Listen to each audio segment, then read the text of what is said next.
Game day na ulit ngayon mga kabasketball ng back-to-back games ng Koshigaya Alpas kontra naman sa Shimane Susano Magic.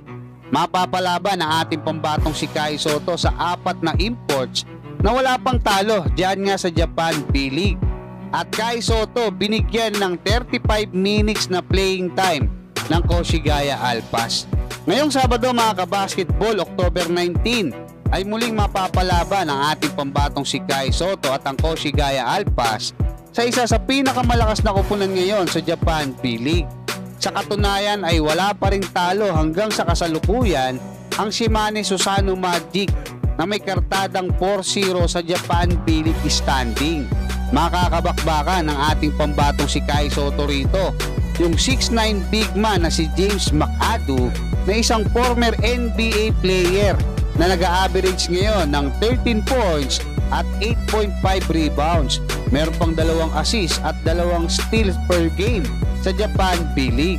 Nandiyan din ang 6'9" big man ng Australian Boomers na si Nick Kay na nag-a-average ngayon ng 9 points at almost 9 rebounds per game. Meron siyang 3.3 assists at 1.8 steal para nga dyan sa kanyang koponan. Kasama pa ang naturalized player big man ng Japan national team na si Luke Evans na isang 6'8" at nag-a-average ngayon ng 10 points at 7 rebounds. Meron pa siyang 1.8 assists per game. At ang dating NBA player na si Cody Clark na nag-a-average ng almost 18 points, 5.5 rebounds, 2.3 assists per game. At 6'7" siya mga kabasketball at siya yung tumatayong ace player ngayon ng Shimane Susano Magic. Kaya talagang wala silang talo diyan nga sa Japan B-League. At patungkol naman mga kabasketball dito sa ating pambatong si Kai Sotto, diyan sa naging interview sa kanya ng Japan B-League ay sinabi ni Kai na kailangan nilang gumawa ng mga adjustment para mapunta sila sa mas magandang direksyon. Sa naging pag-uusap naman ni Kai Sotto at ng coaching staff ng Koshigaya Alpas ay mabigat yung iniatang sa kanya ng koponan mga kabasketball dahil umaabot sa 35 minutes yung playing time na inaasahan sa kanya.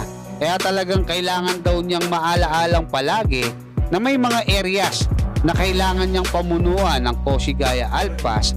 Kaya susubukan daw niya na ma-improve pa yung kanyang sarili araw-araw. At magaganap yung laban nila mga kabasketball ng Koshigaya Alpas at ng Shimane Susano Magic mamayang 2:00 ng hapon dito sa atin sa Pilipinas at sa Linggo sa parehong oras. Hanggang dyan mga kabasketball, maraming salamat at God bless sa inyong lahat.